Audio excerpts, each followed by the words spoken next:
everybody.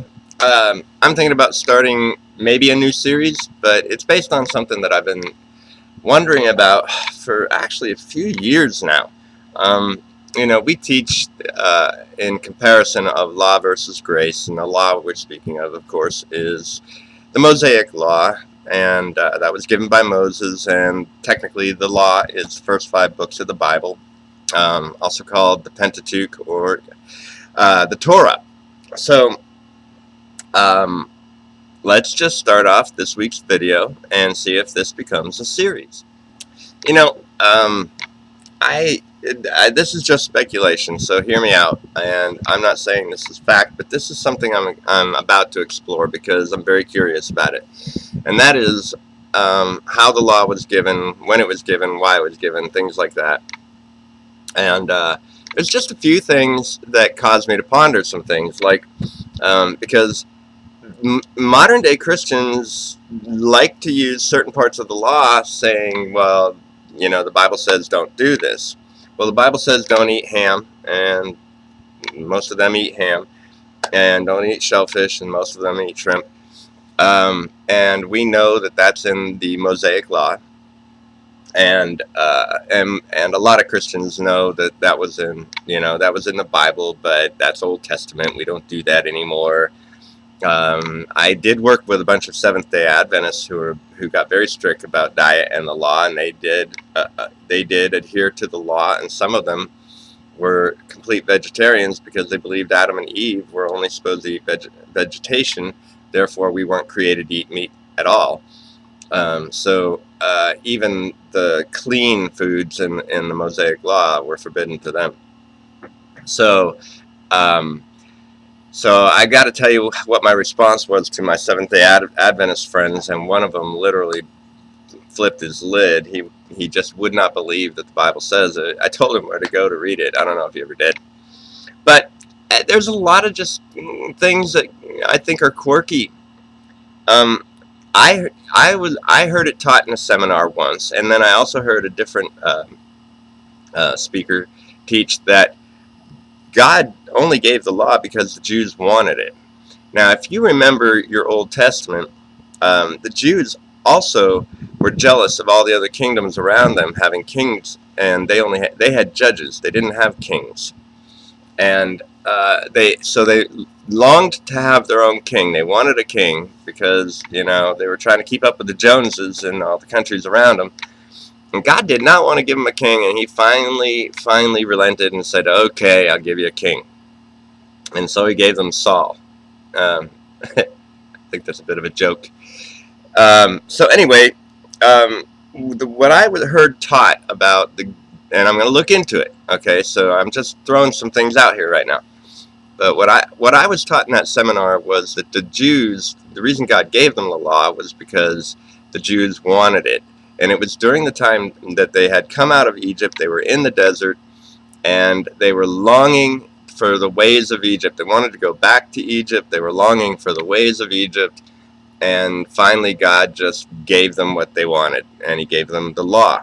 Now, that bears out a little bit because the law actually is very similar to the customs and the legal and the criminal codes in the Middle East and Near East as well. So it's very, very similar to all the customs in that entire region. So that makes some sense to me. So I'm going to look into all of this. Okay, I'm not saying any of this is fact, but there seems to be something to look into. And not only that, I'm also reminded of Jesus whenever he was talking about the law. Often he said to the Pharisees and to the Jews, well, what does your law say? And I'm wondering about a lot of things because, quite honestly, the law is kind of crazy. It's a little quirky. Okay, let me just give you a few examples besides don't eat the shellfish and stuff like that. But do you know you can be stoned for touching the skin of a dead pig? So you shouldn't be playing football. And you can be stoned for planting 2 different crops side by side. So don't get into organic gardening. Wearing 2 garments of a different thread can get you in a lot of trouble with the law. So don't wear mixed blends. And you can actually sell your daughter into slavery. That's not, I think, every father's hope for their daughter.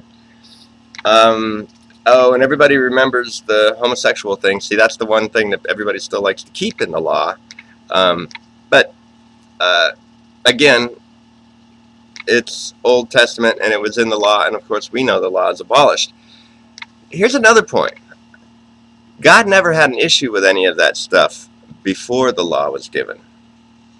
He didn't have an issue with people wearing two different threads. You know that was going on long before the law was given. The law was only around for 1,400 years. So, you know that was given before, that was going on before the law. And he never mentioned anything about homosexuality before the law was given, before Moses. Now, you're probably going to say, but Sodom and Gomorrah. Well, God didn't take issue with the homosexuality that was observed in Sodom and Gomorrah. According to Ezekiel, it says the sin of Sodom and Gomorrah was the fact that they filled themselves full of their own food. They had full bellies, but they did not help the poor and the needy. And that was their sin. Which is funny, because the people that I know that go around and are actually giving organizations money to deny gay people rights and equality, it seems like they're the same people who also don't want to help the poor and the needy. So that's kind of ironic, because that's what Sodom and Gomorrah was actually destroyed for. And then, of course, the food issue. Here's the really funny thing about the food issue. Do you remember the story about Noah and his ark, and after Noah landed the ark? Well, God blessed Noah, and he said, hey, Noah, look around you. Everything that has life and moves, I give it to you as food. Anything that has life and moves, that's insects, that's snakes, that's worms, that's anything. God sanctioned it. So here we even have things where God, thousands of years, millennia, whatever, before the law was given, God's actually sanctioning something and saying, do this. And then in the law, he forbids it to the point where you can actually lose your life over it. So these are all questions I have.